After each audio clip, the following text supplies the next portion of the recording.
네, 오늘 말씀 제목은 사랑은 온전하게 하는 것입니다. 사랑은 온전하게 하는 것. 그리고 오늘은 산상수훈 13번째 시간입니다.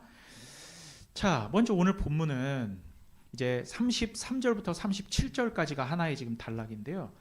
이 단락을 보면 맹세를 금지하시는 예수님의 가르침으로부터 시작하고 있거든요.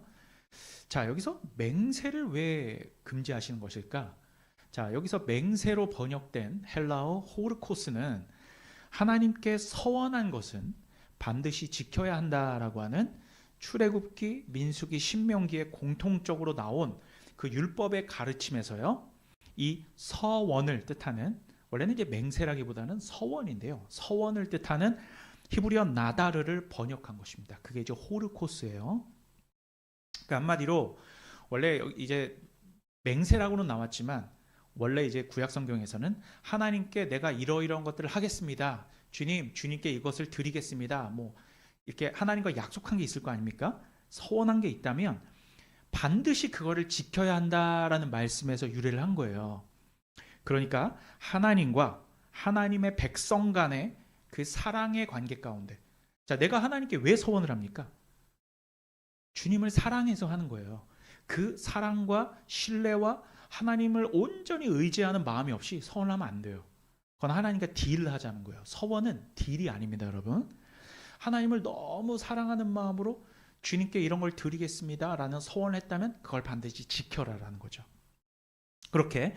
이렇게 하나님과 하나님의 백성 사이에 맺어지는 어떤 그러한 관계 가운데에서의 서원이 이게 진짜인 건데, 이 서원이라는 율법의 제도를 신약 시대에 사람들이 이걸 오용하기 시작한 거예요.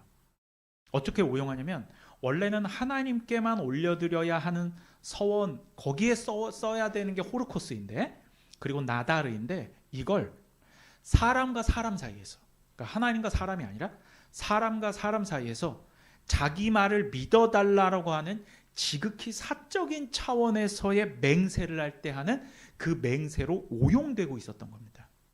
이해되시죠? 예수님께서는 이걸 금지하신 거예요. 그러니까 오늘날 대한민국의 우리에서도요, 사실 잘못된 말의 습관들이 너무 많죠. 그렇지만 그 중에서도 우리가 정말 하지 말아야 될 게 있습니다. 그게 어떤 거냐면 내 말을 믿어달라고 하는 그 강조하는 맥락에서 뭔가를 거는 거예요. 뭔가를 걸어. 제가 뭐라고 말씀 못 드리겠어요. 심지어는 자신의 어머니를 걸 때도 있습니다. 뭔지 알죠, 여러분?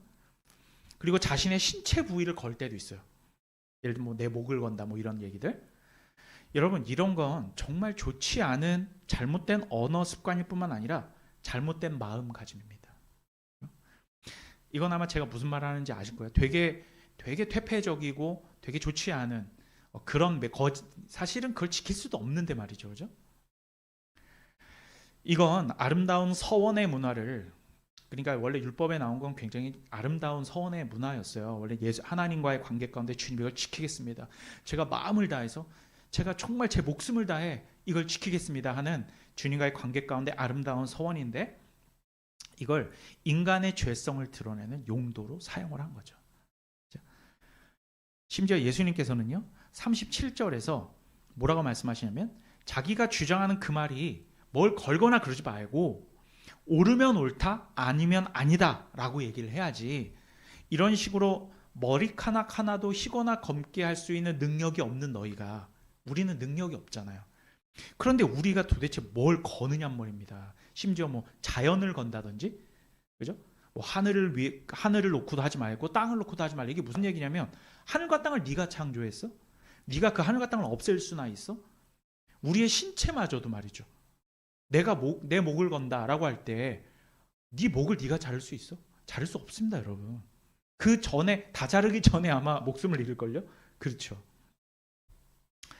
그러니까 이건 자신과 이웃을, 자기뿐만 아니라 내 이웃을 존중하거나 혹은 존엄하게 여기는 것이 아니라는 것을 지적하시는 거예요. 그러한 차원에서 도무지 맹세하지 말라라는 말씀을 하신 것이죠. 이것 또한 우리가 지난주에 살인과 간음은 결국 뭐가 없어서라 그랬죠? 기억하십니까? 뭐가 없어서요? 예, 누구의 사랑? 하나님 사랑이 없어서다. 지금 이 맹세도 같은 맥락입니다. 하나님 사랑이 없어서 지독한 인간의 죄성으로부터 나온 하나님 말씀의 율법을 오용한 행태이다라는 것이죠. 그러니까 오늘날 우리에게 있어서도 이러한 잘못된 언어 습관에서 벗어나 그냥 담백하게 내가 말하는 것이 옳다 아니면 아니다 이렇게 겸손하게 자신의 처지를 드러내며 옳다 아니다도 말하는 저와 여러분 되시기를 주님의 이름으로 축원합니다. 네, 다음 단락으로 가면 이제 38절에서 42절을 보니까요. 사실은 이게 오늘 마지막 구절까지 다 연결이 되는 건데, 자, 여러분이 너무나 잘 아는 눈은 눈으로 이는 이로 갚으라 이 말씀이 이제 등장하죠. 사실 이 법령은요 성경에만 나온 건 아니에요. 이건 흔히들 동해보복법으로 알려진, 사실은 성경보다 더 오래 전에 쓰여진 고대 바빌로니아의 함무라비 법전에 나오는 내용입니다. 네가 딱 500만 원을 사기당했으면 500만 원을 되찾아오라든지, 네가 한 대를 때렸으면, 네가 한 대를 맞았으면 너도 그대로 대갚아주라든지, 이렇게 동해보복법으로, 이게 함무라비 법전이고 이걸 율법에서도 말하고 있죠. 그죠? 그러니까 모세오경에도 종종 등장하는 법령이란 말입니다. 자신이 당한 것을 동일한 질과 양으로 갚으라, 이거예요. 그런데 오늘 예수님의 이 동해보복법에 대한 말씀은 구약 성경에 나온 눈은 눈으로 이는 이로 갚으라는 이 말씀을 단순히 역으로 뒤집어서 악한 자들을 대적하지 말라라고 하는 말씀인 것 같지만 거기에서 그치는 것이 아닙니다. 거기서 그치는 것이 아니에요. 일견 이 말씀은요, 가해자에게 원래는 자신이 당한 동일한 피해를 입혀야 되는 건데, 원래 율법은. 그런데 그렇게 하지 말고 오히려 동일한 피해를 스스로 더 입어라, 이런 말처럼 들리거든요. 그렇잖아요. 내가 만약에 왼뺨을 맞으면 오른뺨도 돌려대라. 그러니까 동일하게 상대에게는 원래 내가 왼뺨을 맞았으면 상대의 왼뺨을 내가 때려야 될 것인데, 그렇게 하지 말고 왼뺨을 맞았는데 또 왼뺨을 맞을 수 없으니 오른쪽 뺨을 돌려대라. 여러분, 이거는요 내가 입혀야 될 상대방의 피해를 내가 또 당하라고 하는 굉장히 잔인한 형벌처럼 느껴집니다. 너무 이상해요. 아니, 때렸으면은 보복을 하든지 경찰에 신고를 하든지 해야지 왜 돌려대서 그걸 또 당하라는 거야? 너무 미련하지 않습니까, 여러분? 그런데 여러분 잘 생각해보면 왼뺨을 맞은 상태에서요 오른뺨을 그대로 또 맞는 건 왼뺨보다 더 큰 피해를 입는 거예요. 잘 생각해보세요, 여러분. 상식적으로 잘 생각해보세요. 누군가의 왼뺨을 때린다면 상대방 입장에선 오른손으로 때려야 됩니다. 맞죠? 내가 오른손으로 때려야 상대방의 왼뺨을 맞는 거잖아요. 그런데 오른뺨을 또 맞으라는 건 이 사람 입장에서는 왼손으로 뺨을 때려야 되는 거죠. 그럼 그 모양이, 자세가 나오지도 않고 너무 이상한 거예요. 이렇게 때리는 거잖아요. 그렇지 않습니까? 우리가 상식적으로 오른뺨을 맞으면 그 다음 바로 왼뺨을 맞으면 오른뺨을 맞으려면 뭘로 때려야 됩니까? 손 등으로 때려야 되는 거예요. 여러분, 이거는요 훨씬 더 아프고 훨씬 더 피해가 막심하고 훨씬 더 모욕적입니다. 훨씬 더 모욕적이에요. 심지어 한 3배나 더한 모욕감을 선사할 겁니다. 당시 유대 사회에서도요 손등으로 사람의 뺨을 때리는 것은 대단히 모욕적인 일로 알려져 있어요. 지금 그 의미를 함축하고 있는 거예요. 이건 모욕에 모욕을 당하는 겁니다. 왼뺨을 맞았으면 오른뺨까지 돌려대라는 건 진짜 치욕스러운 것까지 그냥 내려놓으라는 거예요. 자신의 자존심과 자신의 가치를 완전히 짓밟아버리는 그러한 일이 되는 것이죠. 그런데 아니, 무슨 예수님은 성도들이 무슨 고통을 좋아하는 매조키스트도 아니고, 그죠? 왜 이런 구약의 동해보복법을 뒤집어서 이런 자학적인 방법으로 대응을 하라. 이 대응 방법이 되게 자학적이잖아요. 그죠? 왜 이렇게 우리를 종용하시는 것일까요? 그래서 해석이 필요합니다. 이걸 그대로 문자 그대로 받아들인 말은 당연히 아니죠. 자, 오늘 본문 말씀을 좀 더 깊이 살펴볼게요. 그 다음으로 이어지는 39절을 보면은요. 자, 이렇게 함으로 악한 자를 대적하지 말라. 이렇게 말씀하시는데, 자, 여기에서 한 가지 함정이 숨어 있어요. 그게 뭐냐면 악하다라고, 악한 자라고 이렇게 해석한 요 말과, 요건 우리말로 해석한 건데요. 원어에는 약간 차이점이 있어요. 그게 뭐냐면 원어를 보면 악한 자라고 하면 왠지 어떤 나쁜 사람이나 악당이나 꼭 그 대상이 사람인 것 같잖아요. 그런데 원어를 보면 사람이 아니에요. 그냥 악이에요. 그냥 악을 대적하지 말라 이렇게 돼 있어요. 근데 우리가 의역하는 과정 가운데 악한 자라고 한 거예요. 왜냐면 오른편 뺨을 때리는 그 자는 분명히 사람일 테니까요. 그러니까 악한 자를 대적하지 말라는 거구나라고 의역을 한 거죠. 하지만 악입니다. 악.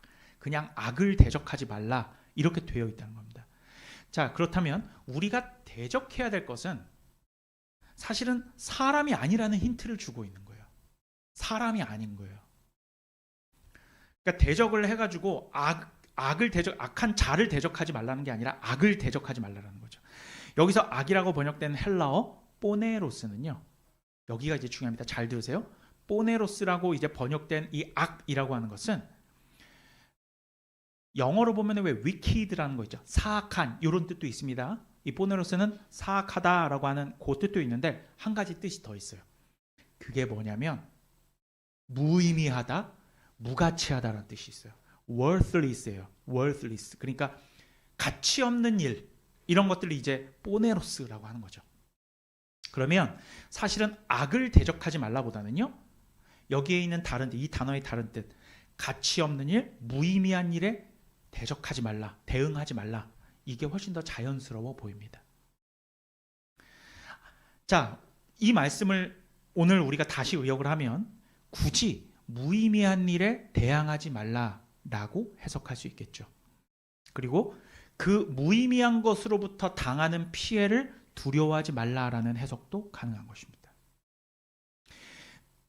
자, 우리가 옛날부터요 많이 하던 그 보드게임이 있어요. 여러분 혹시 부루마블이라고 아시죠? 이거 모르는 사람 거의 없을 거예요. 우리 부루마블 다 하잖아요. 그죠? 여러분 이 게임은 뭡니까? 어떤 포맷을 가지고 있어요? 종이 돈, 즉 자본을 줍니다. 종이로 만든 조그만 돈을. 그죠? 그러면 이 돈을 가지고 이 판때기에 여러 나라들과 도시들이 있는데 주사위를 굴려서 그 수만큼 이동하여 해당하는 그 도시, 나라의 도시에 가서 호텔이나 빌딩 혹은 뭐 별장 이런 걸 짓고 이후에 다른 플레이어가 역시 주사위를 굴려서 자신이 빌딩이나 호텔을 지은 그 도시에 딱 걸리게 되면 그 사람한테 뭘 받습니까? 숙박비, 그러니까 렌탈비 이런 걸 받는 거예요. 그죠? 결국 이 게임이 어떻게 끝나는지 아십니까? 어떻게 끝나요? 예, 한 사람만 딱 남기고 다 파산하면 게임이 끝나는 거예요. 사실은 이거 모노폴리라는 게임의 원래 부루마블이라고 바뀐 건데 모노폴리가 뭔지 아십니까? 독점이에요. 독점. 그러니까 철저하게 이 게임은요 자본주의의 폐해를 보여주는 게임이에요. 한 놈 남겨놓고 모든 사람을 다 파산시키는 거니까요. 독과점을 드러내는 그런 게임이라는 거죠. 어쨌든 재밌습니다. 자, 그런데 우리가 게임 자체만 놓고 보면 그 게임을 할 때는요 거기에 몰입을 하면 마치 내가 부동산 재벌이라도 된 듯냐 막 너스레를 떨기도 합니다. 내가 빌딩 많이 산데 건물 많이 지은데 플레이어들이 걸려가지고 그럼 내가 돈을 막 많이 벌게 되잖아요. 그러면 마음이 그냥 우쭐해져요. 그렇지 않습니까?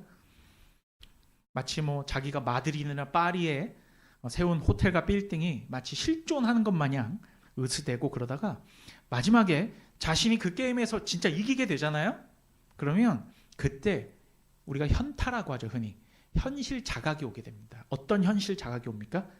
한 1시간 동안 진행을 했는데 1시간 동안에는 내가 부동산 재벌인 것처럼 그 박진감 넘쳤던 세상이 정신을 차려보니 한낱 종이 박스 안에 있는 게임에 불과했다라는 거예요.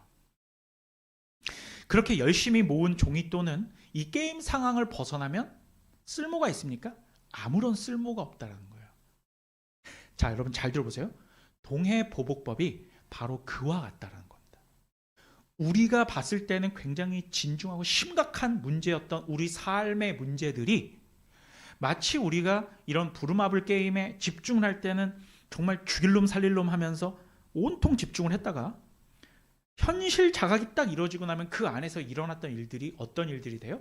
다 우스운 일들이 되는 것처럼 동해보복법이 바로 그렇다는 겁니다. 지금 내가 상대방에 맞는 뺨이 순간적으로는 아프고 모욕스럽죠. 대단히 충격스러운 일이에요. 진짜로 대단히 충격스럽죠. 하지만 그것을 그냥 그대로 맞으라고 하는 말씀은 진짜로 그걸 그대로 맞아라 그런 말이 아니고, 그 뺨을 맞고 수치를 당하고 모욕을 당하는 그 자체가 우리의 영혼이라는 존재 가치에 아무런 영향을 끼칠 수 없다라는 걸 말하는 거예요. 그런 차원에서 무의미하고 무가치한 것에 대항하지 말라 이렇게 말하는 겁니다. 그 모욕 자체가 우리의 영적인 가치, 나의 진짜 하늘에서의 가치를, 그 하늘에서의 가치에 아무런 영향을 주지 못한다라는 말씀을 하시는 거예요. 그런데 만약에 우리가 이 땅 가운데서 뺨을 맞고 그렇게 피해를 입는 것이 찐으로 진짜 하늘에서 영원한 나라에서 우리에게 피해가 간다면 예수님은 절대 이렇게 말씀하지 않으셨을 겁니다. 자, 이러한 맥락에서 오늘 말씀 40절도 마찬가지예요. 속옷을 달라 하면 겉옷까지 주라는 말씀이잖아요. 자, 속옷도 주고 겉옷도 주라는 얘기인데 그럼 나는 뭐가 남습니까? 자, 속옷 주고 겉옷 줬어요. 나 뭐 걸치고 있어요? 아무것도 없어요. 결국은 벌거벗겨진다는 거거든요. 아시다시피 벌거벗으면 수치를 의미하잖아요. 근데 실제로 누군가 벌거벗겨지신 적이 있죠. 우리 때문에. 그러니까 여러분, 저 강남역 한복판, 명동 한복판에서 진짜 실오라기 하나 걸치지 않고 빨개 벗겨진다는 거 생각해 보세요. 여러분, 예수님은 실제로 그렇게 빨개 벗겨지셨습니다. 우리가 명화 같은 걸 보면은 뭐가 이렇게 막 좀 가려져 있잖아요. 아, 무슨 말씀이에요? 벌거벗겨졌다니까요. 매우 수치스러움을 당하신 거예요. 근데 이거 딱 그 말이거든요. 겉옷까지 주면 속옷 다 줘라. 벌거벗겨지라는 거죠. 왜 이렇게 벌거숭이가 될 때까지 다 퍼주라는 걸까요? 왜 예수님은 왜 이렇게 극단적이에요 도대체? 너무 극단적이지 않아요? 지난주에도 살펴봤고 지금 말씀도 겉옷 주고 속옷 줘. 오른편 맞아 왼편까지 돌려대. 왜 이렇게 극단적일까요? 여러분, 그런데 우리는 지난주에도 제가 설명을 드렸지만 정말로 이렇게 문자 그대로 이 극단을 따라하라는 말이 아니라는 거죠. 아니라는 거죠. 이건 과장법이라고 말씀드렸죠. 제가 지난주에도 예수님은 이 과장법을 사용하셔서 뭘 도출해내신다? 영적인 원리를 도출해내신다는 거예요.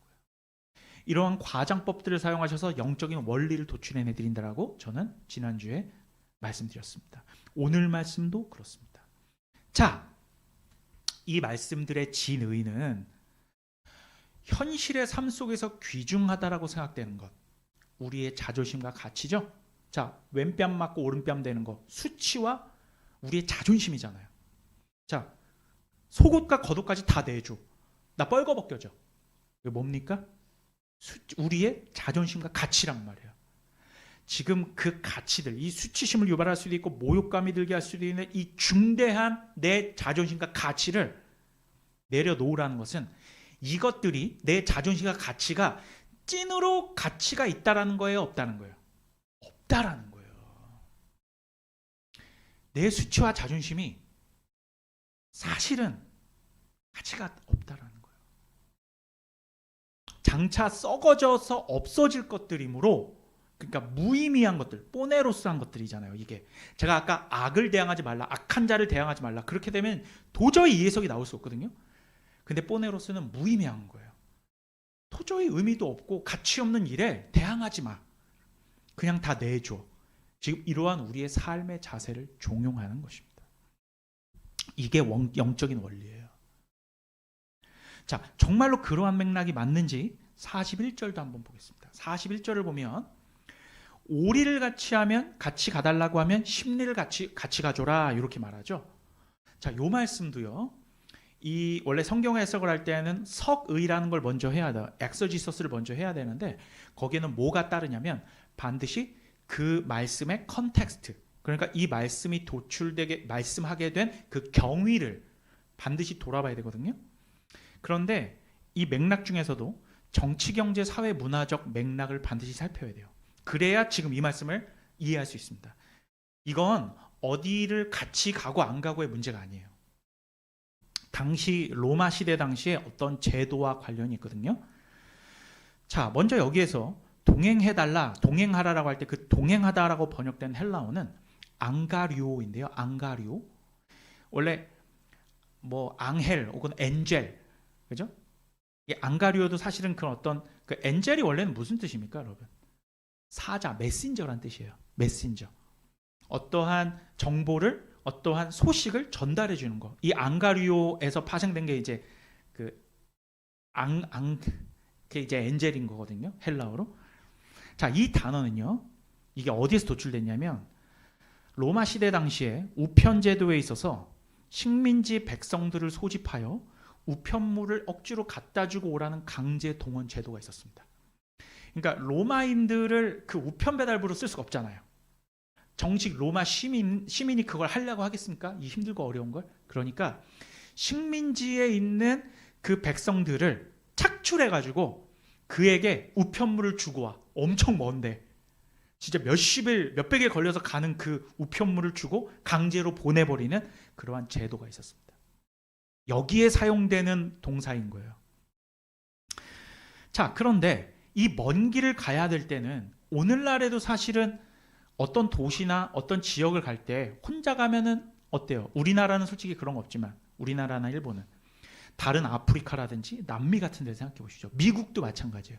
혼자서 어디를 가는 거 위험해요? 안 위험해요? 위험하죠. 강도를 만날 수도 있고. 그런데 여기서 같이 가주라는 건 뭐냐면 그냥 거리의 개념뿐만이 아니에요. 위험을 같이 감수해 주라는 거예요. 왜? 강제 징집돼 가지고 이 우편 제도 가운데 강제 동원되어서 우편물 주고 와. 거기에 같이 가달라. 그런데 오리만 가지 말고 심리를 같이 가줘라. 사실은 여기에 뭐 오리 심리 이런 식으로 나와 있지만 오리 심리라고 그 원어에는 되어 있지 않아요. 특정한 거리, 뭐 킬로미터 이런 단위가 원어에는 없습니다. 그냥 먼 길을 같이 가주는 거예요. 심리라고 해봤자 4km잖아요. 그죠? 근데 중요한 건 오리를 같이 가달라고 하면 심리를 같이 가달라. 자, 몇 배 차이예요? 2배를 같이 가주라는 거예요. 100km? 200km 같이 가죠. 그걸 수치나 정량화 시키려는 게 아니라 어떤 방향성을 가지라는 겁니까? 요구하고 부탁하는 것을 더 넘치게 해주라는 거예요. 뭘 감수하면서? 내 시간. 내 시간과 얼마나 귀중해요. 내 시간이. 내 시간을 2배로 더 주라는 거예요. 이거는요. 지금 현 시대에는 정말 날벼락 같은 얘기입니다. 여러분 돈뿐만 아니라 내 시간 잡아먹는 거 여러분 얼마나 싫어해요. 그렇지 않습니까? 근데 오늘 말씀은 이 시간이라는 거, 시간이라는 이 가치조차 줘버리라는 거예요. 그러면 지금 이 시간이라는 가치가 예수님께서는 이게 하늘에서는 가치가 있다라는 거예요, 없다는 거예요? 가치 없는 거예요. 하늘에서는. 이거 정말 날벼락 같은 해석인데 내 자존심과 가치, 내 물질, 내 시간까지 그리고 위험성, 리스크. 왜? 이 둘이 내가 같이 가주는 거 좋아. 그런데 그때 로마 시대 당시에 그게 얼마나 큰 위험성을 안고 있습니까? 강도를 만날 수도 있는데 내가 알지 못하는 지옥으로 우편물을 갖다 주고 와야 되느냐. 여러분 나한테 무슨 이득이 있습니까? 아무 이득이 없어요. 나의 시간을 낭비하는 것처럼 보이잖아요. 우리 속담인 시간은 금이라고 했는데 여러분 어떤 사람들에게 시간은 그 돈 그 자체인 사람들도 있어요. 재벌들이나 진짜 어떤 상위 클래스에 있는 사람은 왜 그렇잖아요. 그 투자의 귀재 누굽니까? 투자의 귀재 버핏이죠. 버핏하고 식사 한번 하는데 얼마인 줄 아세요? 3억 원인가 그랬죠. 1억인가 3억인가. 왜요? 시간은 돈이니까요. 그런데 네 시간까지 내어주란 말입니다. 그러면 이 세상에서 말하는 가치와 성경적 가치는 완전히 반대예요. 하늘에서는 네 시간을 어떻게 사용해서 너의 성공을 위해서 사용하던 말던 그건 가치 있는 게 아니야. 하늘에서의 가치는 따로 있어. 오히려 네가 가치 없어 보이는 내가 남을 위해, 내 이웃을 위해 내 시간을 헌신하고 같이 가주는 거, 그게 훨씬 더 가치 있는 거야. 이렇게 말하고 있는 겁니다.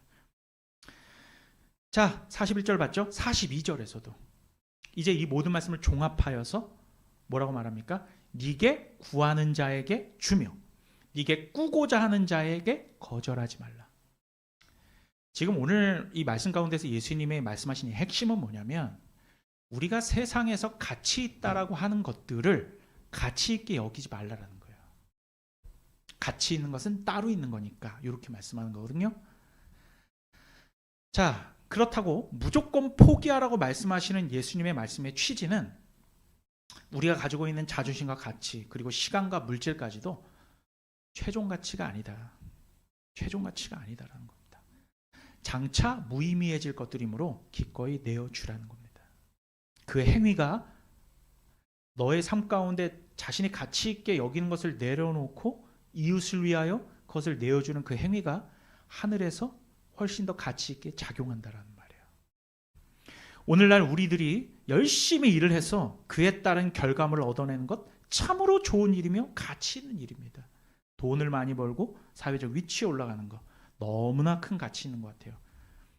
내가 가진 것으로 내 가치를 드높이고 내 자존심을 세우는 일은 세상에서 너무나 중요해 보입니다. 세상은 모든 시간과 정력을 투자해서 자기 가치를 높이라고 종용하니까요. 그렇죠? 하지만 하나님은 그 세상 가치들을 무의미한 것들로 결론을 내리고 있는 거예요. 그리고 차라리 다 내어주라 라고 말씀하시는 것입니다. 너무 허무하죠. 삶에 막 의욕이 안 생기지 않습니까? 여러분 그래서 산상수훈의 말씀들은 잘 보면 정말 우리의 마음을 불편하게 만들어. 좀 내가 은근히 원하는 거 이런 쪽으로 말씀을 좀 해주셨으면 하는 거에 항상 반대로 가셔. 왜 그런지 아십니까? 우리에게는 죄성 때문이에요. 나는 이게 옳은 것 같은 거야. 근데 웬걸 하나님의 말씀은 언제나 내 원과는 반대로 가요. 그걸 우리는 죄성이라고 인정하지 않아요. 여러분 그래서 이러한 것들, 오른쪽 뺨을 맞으면 왼뺨도 돌려대라, 속옷을 달라면 겉옷도 주라, 오리를 같이 가다를 십리를 가주라, 이러한 것들은 마치 손양원 목사님 같은 그런 어떤 신앙의 대용사들, 성인들만 할 수 있는, 나 같은 평신도는 절대 할 수 없는 그런 일이니까 이러한 말씀들은 나를 향한 건 아니야. 나는 못해 이거. 그러니까 이걸 할 수 있는 사람들, 손양원 목사님 같은 분들은 이런 걸 할 수 있는 분들이니까 나중에 하늘의 상급을 받고, 큰 상급을 받고, 나는 겨우 예수 믿는 구원 얻어서 부끄러운 구원이라도 얻을래, 이렇게 생각하는 그리스도인들이 꽤나 많을 수 있거든요. 그렇게 생각하면 큰일 납니다, 여러분. 진짜 큰일 나요. 그런 구원은 없어요. 하늘의 구원은 동일하게 영광된 거예요. 정량화, 수치화 시킬 수 없는 거거든요. 여러분, 이건 영적 원리를 잘못 이해한 겁니다. 사실 이 산상수의 말씀은 손양원 목사님 같은 신앙의 용사뿐만 아니라 모든 하나님 나라 백성들, 천국 가겠다라고 하는 일반 평신도들이 다 이렇게 살아야 되는 거예요. 다 이렇게 살아야 되는 거예요. 이러한 삶의 지향성을 가지지 않으면 그거 성도 아닌 거예요. 그러니까 우리가 진짜 착각하지 말아야 된다니까요. 우리가 이 세상을 살아가면서 실제로 살아내야 할 삶의 방향성과 원리들을 말씀하시는 거예요. 영적 엘리트들만 할 수 있는 그런 일이 아니라는 겁니다. 모든 성도들이 이렇게 살아야 하는 거예요. 여러분 전도서 한번 봅시다. 자, 전도서 2장 4절에서 11절. 전도자는 이렇게 말합니다. 코헬렛은 이렇게 말하죠. 제가 읽을게요. 나의 사업을 크게 하였노라. 내가 나를 위하여 집들을 짓고 포도원을 일구며 여러 동산과 과원을 만들고 그 가운데에 각종 과목을 심었으며 나를 위하여 수목을 기르는 삼림에 물을 주기 위하여 못들을 팠으며 남녀 노비들을 사기도 하였고 나를 위하여 집에서 종들을 낳기도 하였으며 나보다 먼저 예루살렘에 있던 모든 자들보다도 내가 소와 양떼의 소유를 더 많이 가졌으며 은금과 왕들이 소유한 보배와 여러 지방의 보배를 나를 위하여 쌓고 또 노래하는 남녀들과 인생들이 기뻐하는 처첩을 많이 두었노라. 내가 이같이 창성하여 나보다 먼저 예루살렘에 있던 모든 자들보다 더 창성하니 내 지혜도 내게 여전하도다. 무엇이든지 내 눈이 원하는 것을 내가 금하지 아니하며 무엇이든지 내 마음이 즐거워하는 것을 내가 막지 아니하였으니 이는 나의 모든 수고를 내 마음이 기뻐하였음이라. 이것이 나의 모든 수고로 말미암아 얻은 몫이로다. 그 후에 내가 생각해 본즉 내가 내 손으로 한 모든 일과 내가 수고한 모든 일이 다 헛되어 바람을 잡는 것이며 해 아래 무익한 것이로다. 지금 이 말씀을 읽으면요, 전도자가 뭘 했다는 겁니까? 사업을 했다는 거예요. 그 당시에 일론 머스크고요, 그죠? 그 당시 젠슨 황인 거예요. 못들을 파고 사업을 읽었으며 건축을 일구고 부동산을 사고 정말 많은 부를 얻었습니다. 세상 사람들이 다 바라는 그 길이에요. 성공적이에요. 성공적인 인생을 살았습니다. 살았어요. 실제로 이루어냈어요. 그런데 지금 뭐라고 고백합니까? 헛되어 바람을 잡는 것이다. 이 말씀 가운데에서 전도자는 세상의 가치들을 위해 엄청 노력을 쏟았습니다. 제가 석사 논문 자체가 바로 이 본문이거든요. 전도서 1장 12절에서 26절에 나온 지혜와 수고를 가지고 그걸 워드 스터디한 거예요. 이게 어떻게 해석되어지고 우리의 자세는 어떠해야 하는지. 과연 이러한 수고와 지혜를 가지고 이렇게 놓은 가치들이 정말 찐으로 가치 있는 것인가? 하지만 이 모든 것들은 바람을 잡는 덧없는 일이었으며 해 아래에서 무익한 것으로 고백하고 있죠. 돈도 가치 없고 부동산과 건물도 가치 없고 심지어 그가 즐겼다라고 하는 유희도 가치가 없다라는 거예요. 우리에게 분명 필요한 것임에도 불구하고 오늘 우리 본문의 요구들을 전도자의 고백과 같은 선상에서 보았을 때 내가 다 가져버리는 것이 이 정도로 험한 일이라면 이제 근데 오늘 우리 본문은 뭐라고 했죠? 예수님은 심지어 그런 것들을 다 저버릴 뿐만 아니라 네 마지막 남은 자존심과 가치까지 무의미한 것들이므로 대항하지 마. 이렇게 말씀하시잖아요. 그러면 내가 남에게 이런 것들을 다 줘버리는 것이 나에게 정말로 심각한 피해를 야기하겠느냐라고 되묻는 거죠. 나는 심각한 피해 같아요. 이 땅 가운데서 모든 것을 잃고 수치를 당하고 모욕을 당하고 정말로 고난과 시련 가운데 당하는 거 이거 생각만 해도 싫죠. 여러분 싫을 거예요. 저도 싫습니다. 그런데 이게 사실 우리에게 엄청난 위로의 말씀인 게 뭐냐면 그러면 우리의 모든 가치와 나에게 있는 어떤 내 존재의 가치마저도 다 상실되는 것처럼 지는 것처럼 여겨지거든요. 근데 그렇지 않다라는 거예요. 그러니까 줘버려도 돼 이거거든요. 줘도 돼입니다. 그걸 다 줘버려. 지금 이 시간 너 극단적으로 다 내려놓고 다 줘버려가 아니라 그런 것들을 다 잃는다라고 해도 괜찮은 거야 라고 위로하는 거예요. 여러분 하나님 나라에서 가치 있는 것은 이런 것들을 갈구하고 전도자처럼 내 인생을 다 걸어가지고 사업해서 일구어 놓는 게 아니라 그건 하나님이 칭찬하지 않는다라는 거예요. 아무런 칭찬 없어요. 아무런 칭찬 없어요. 이 땅 가운데서 정말 기업을 크게 키우셔가지고 기독교를 위해서 사용하는 분 계세요. 뭐 이랜드 회장님이라든지 얼마나 좋은 일 하십니까? 그런 기업의 가치를 기독교 정신으로 대세우는 것 세상에서는 가치 있다. 기독교계에서 성도들은 또 목사들은 막 박수 쳐주겠죠. 그런데 하나님은요.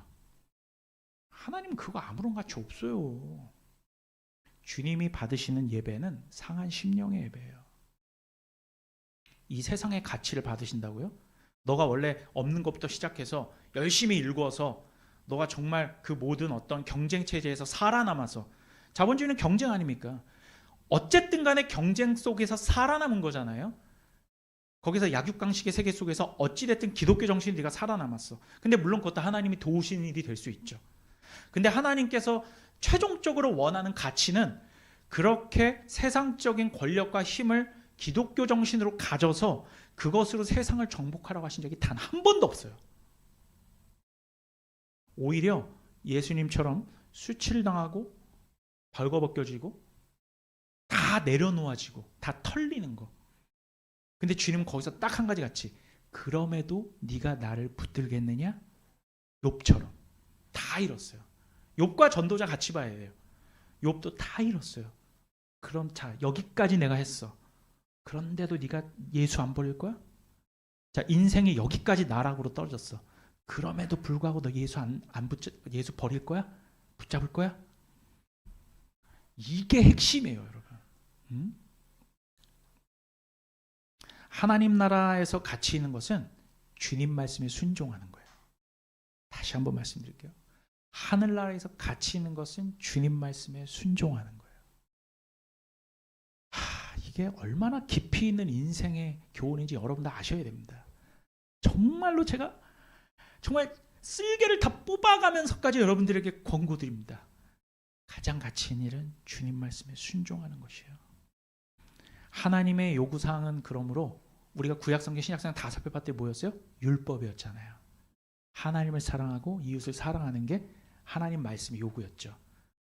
그럼 거기에 따라 사셔야죠. 그렇지 않을까요? 이렇게 모든 율법의 완성이 하나님을 사랑하고 내 이웃을 내 몸과 같이 사랑하라는 말씀에 있는 거니까 결국 내 자신을 줘버리고 시간을 내어주는 것은 우리 가치에 아무 영향을 주지 못한다는 것이죠. 오직 하나님을 사랑하고 내 이웃을 내 몸과 같이 사랑하는 것이 가장 가치 있는 일일 것입니다. 그런데 여기서 예수님은 한 걸음 더 나아가서 말씀하세요. 더 부담스러운 말씀이니까 한번 들어보세요. 오늘 말씀 마태복음 5장 43, 44절. 자, 빨리 진행할게요. 오늘 예배 되게 늦게 끝날 것 같아요. 43에서 44절 뭐라고 나와 있습니까? 또 내 이웃을 사랑하고 내 원수를 미워하라 하였다는 것을 너희가 들었으나 나는 너희에게 이르노니 너희 원수를 사랑하며 너희를 박해하는 자를 위해서 기도하라. 여기서 충격에 휩싸입니다. 아니, 박해를 받는 자를 위하여 기도하라. 그거는 이해가 돼요. 어려움 당하고 박해 받는 자. 근데 박해를 하는 자를 위해 기도하라니. 박해를 하는 자를 위해 기도하라니. 이게 웬 말입니까? 이거 좀 정치적인 얘기인데 이건 중립적인 입장에서 제가 얘기를 할게요. 자, 엊그저께 우리 윤석열 대통령이 어쨌든 탄핵을 당하셨습니다. 그거 여러분 존중해야 됩니다. 어쨌든 헌법재판소의 8대0 그거 저 존중해요. 그거는 존중해야 됩니다. 그런데 혹시나 윤석열 대통령이나 혹은 그 반대편에 지금은 이재명 대표가 당대표니까 자기가 만약에 민주당과 이재명을 지지하는 자라면 한 번이라도 윤석열 대통령을 위해 전심을 다해 기도한 적 있습니까? 자, 그 반대편 정말 이재명 대표를 싫어하시는 분들 얼마나 많은지 몰라요. 정말 혐오하시는 분들도 있어요. 그런데 이 이재명 대표를 위해 기도하신 적 있어요? 저는 너무 부끄럽습니다. 저 못했어요. 죄송합니다. 지금 이 말씀하시는 거거든요. 박해를 하는 자를 위하여 기도하라. 상식적이지 않잖아요. 이게 웬 말입니까? 여러분 어떻게 이럴 수가 있죠? 이게 현실적으로 가능한 일입니까? 지금까지 인본주의 기독교는요. 잘 들으셔야 돼요. 지금까지 인본주의 기독교는 그리고 약자의 처지를 돌보는 것을 최고의 가치로 여겼던 복음주의 감성 기독교는 박해를 받는 자들에게 모든 초점이 다 가 있었어요. 어렵고 굶주린 자들, 가난한 자들. 자, 그런데 어떻게 박해하는 자를 위해 기도하라고 말씀하실 수가 있을까요? 좌절이 와요, 솔직히. 근데 이게 하나님 말씀이에요.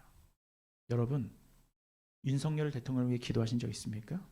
이재명 대표를 위해 기도하신 적 있어요? 기독교인들 정신 차려야 돼요. 저조차.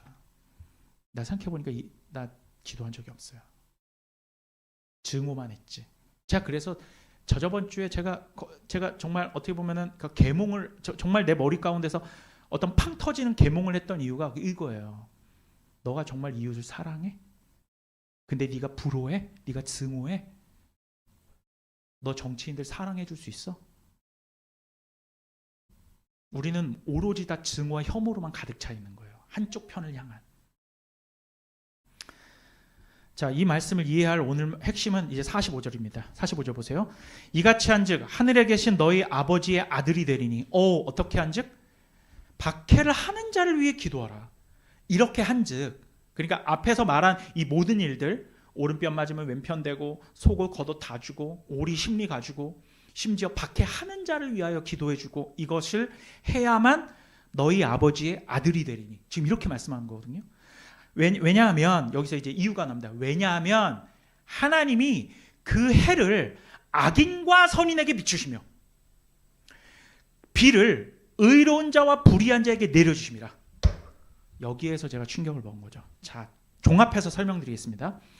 예수님께서 오늘 본문을 통해서 우리에게 결국 무슨 말씀을 하시는 거냐면, 첫 번째, 세상에서 그렇게 가치 있다라고 여기는 그런 것들이 너에게 있다면 물론 우리 실제 삶 속에서도 필요한 것들이지만 다 줘버리라. 줘버리라. 그렇다고 다 무턱대고 나눠주라는 게 아니라 물질과 시간을 가치 있게 여기지 말아라라는 겁니다. 세상 사람들처럼 자존심과 가치를 고수하지 말라는 것이에요. 이게 첫 번째고요. 두 번째는 세상의 사람들은 자신의 원수에게 복수와 보복을 감행하고, 지금 우리 한국 사회에서 일어난 일입니다. 복수와 보복을 감행하고 자신에게 잘해주는 사람을, 내가 이해되는 사람을, 내 사상에 맞는 사람에게 잘해주고 응원하고 챙겨주지만 너희는 그러한 방식의 삶을 살지 말라는 겁니다. 오히려 예수님은 우리가 그렇게 혐오하는 원수를 사랑하라고 하시는 거예요. 아멘입니까? 아멘이라고 말씀하시잖아요. 최하임 성도도. 왜냐하면 자, 여기가 중요합니다. 아버지께서는, 하나님께서는 우리가 하나님과 원수 되었을 때 우리를 사랑하셨기 때문이라는 거예요. 내가 너희를 사랑한 건 너희가 호감형이어서가 아니다라는 거지. 너희는 나에게 비호감이었고 원수였을 때, 죽여도 현찮을 원수였을 때 내가 먼저 너희를 사랑하여 독생자 예수를 보내줬는데, 기독교인이라는 너희가 혐오하고 미워하고 나는 좌판에 우판에 따지고 그걸로서 윤석열을 비호하네, 이재명을 비호하네 하면서 서로 양극단으로 혐오만 내세웠다라는 거지. 그렇게 하지 말고 너희가 혹시나 윤석열 대통령이 밉고 싫으면 그를 위해 기도해주고 사랑하고, 너희 만약에 이재명 대통령가 싫고 증오스러우면 그를 사랑하고 기도해주라는 거예요. 어떻게 그럴 수가 있냐고. 우리는 지금 그걸 못하고 있잖아요. 그게 기독교인이라고, 그게 하나님 아들이라고 말하는 겁니다. 그럼 우리는 하나님 아들 아니었던 거예요. 정신 차리세요, 여러분. 여러분 정신 차리셔야 돼요. 저부터. 온갖 증오와 혐오만 난무하고, 누구는 공산당 빨대기네 하고, 누구는 수급 뭐라 그럽니까 그거 친일 세력이라고 말하고. 여러분 저도 그 함정에 빠졌던 거거든요.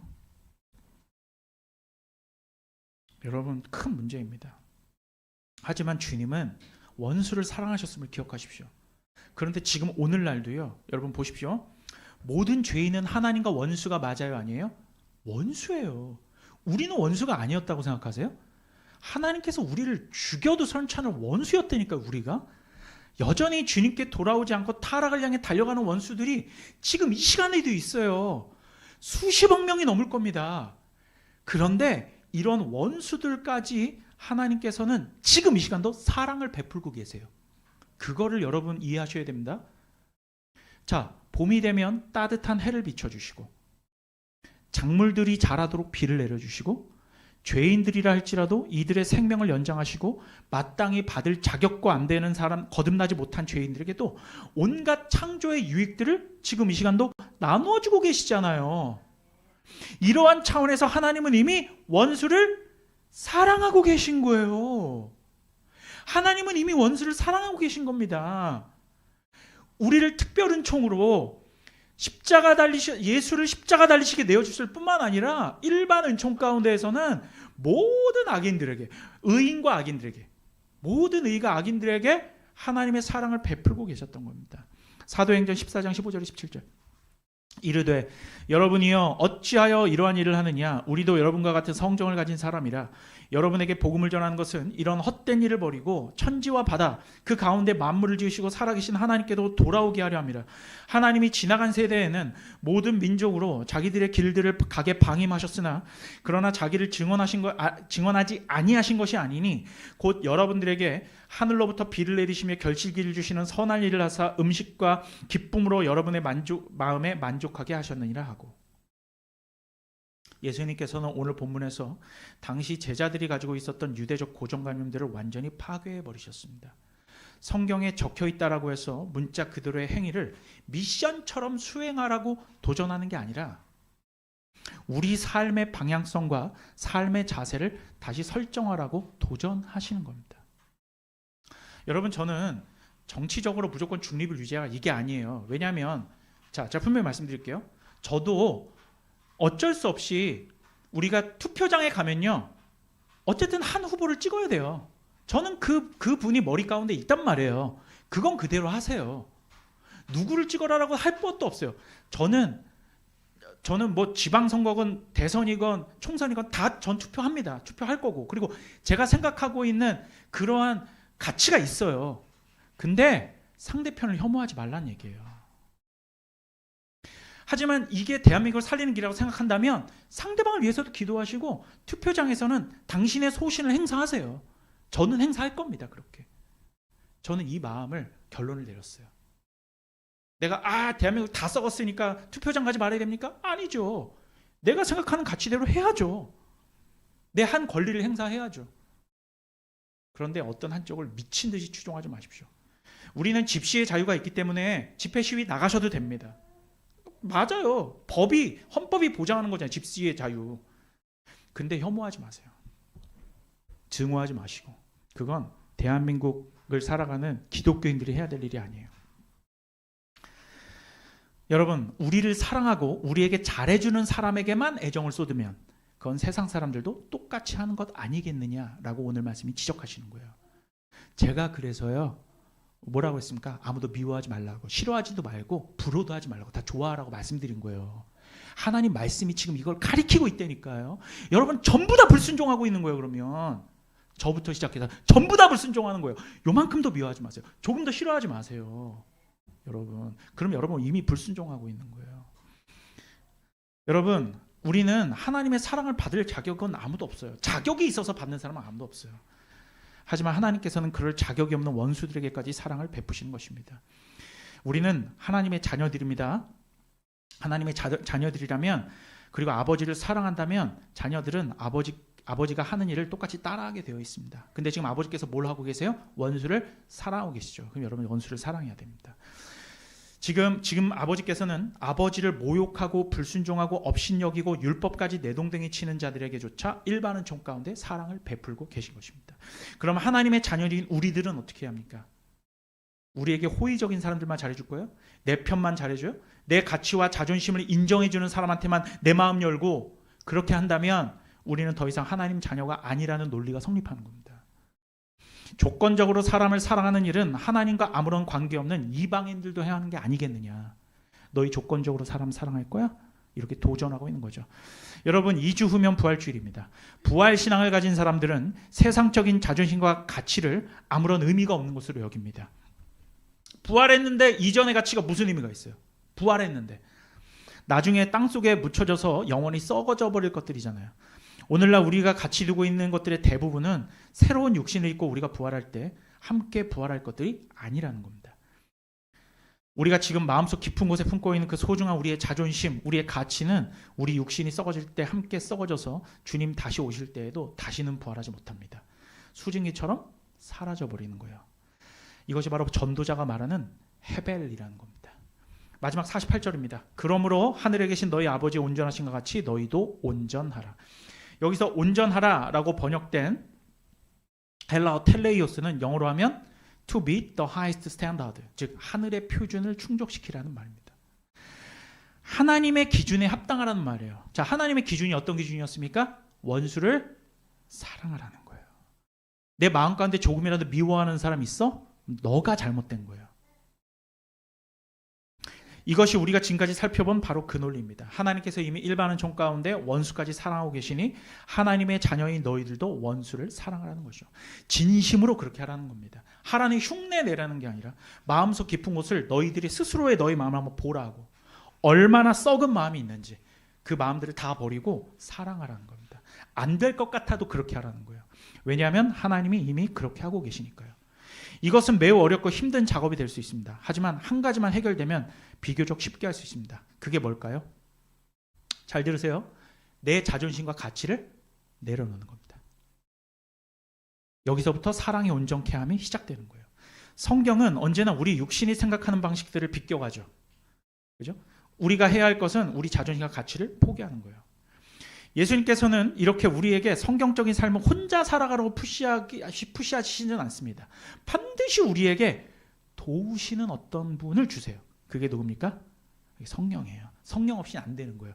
그러니까 우리가 할 수 있는 거예요. 있어요, 우리는. 누가 계시면? 성령이 계시면. 근데 여러분 왜 성령을 의지하지 않으십니까? 기도하실 때마다 성령을 의지하시란 말이에요. 하나님, 나 저 사람 사랑하지 못해요. 하지만 성령이여 도우소서. 내 자존심과 가치가 바닥으로 떨어지게 하옵소서. 그리하여 주님의 영광만이 오롯이 드러나게 하옵소서. 여러분, 제가 가장 좋아하는 영화, 탑3 안에 드는 영화 중에 그 중에서도 가장 좋아하는 게 인터스텔라예요. 저는 한 10번은 봤을 거예요. 그래서 거기 나오는 대사까지 외우고 있어요. 너무너무 좋아하는 대사.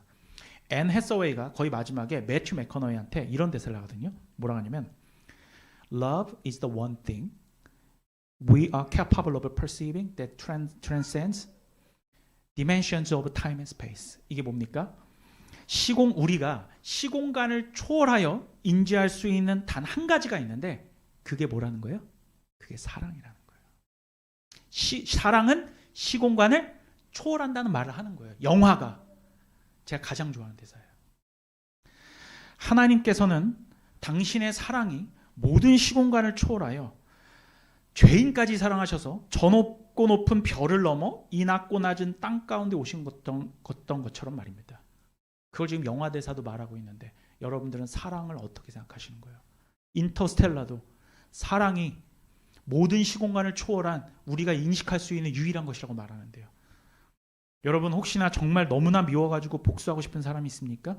축복해주고 잘해주십시오. 저도 있었는데 버렸어요. 생각을. 진심을 다해서 기도해주고 사랑해주세요. 혹시나 그가 회개하고 돌아오면 얼마나 좋겠습니까마는 만약 그렇지 않다면 그를 위한 기도는 그의 머리에 숯불이 되어 그 머리 가운데서 활활 타오를 것입니다. 그리고 진짜 사랑해줘야 될 또한 우리의 믿음의 형제자매들은 찐으로 더 사랑해 주십시오. 아니 원수도 사랑하는데 내 형제자매는 왜 사랑하네? 더 사랑해주란 얘기예요. 이웃사랑에는 원수사랑 같은 반정은 없습니다. 그저 사랑해주면 돼요. 진심으로 사랑해 주십시오. 믿으십니까? 사랑은 모든 것을 온전하게 되돌려 놓는 힘이 있습니다.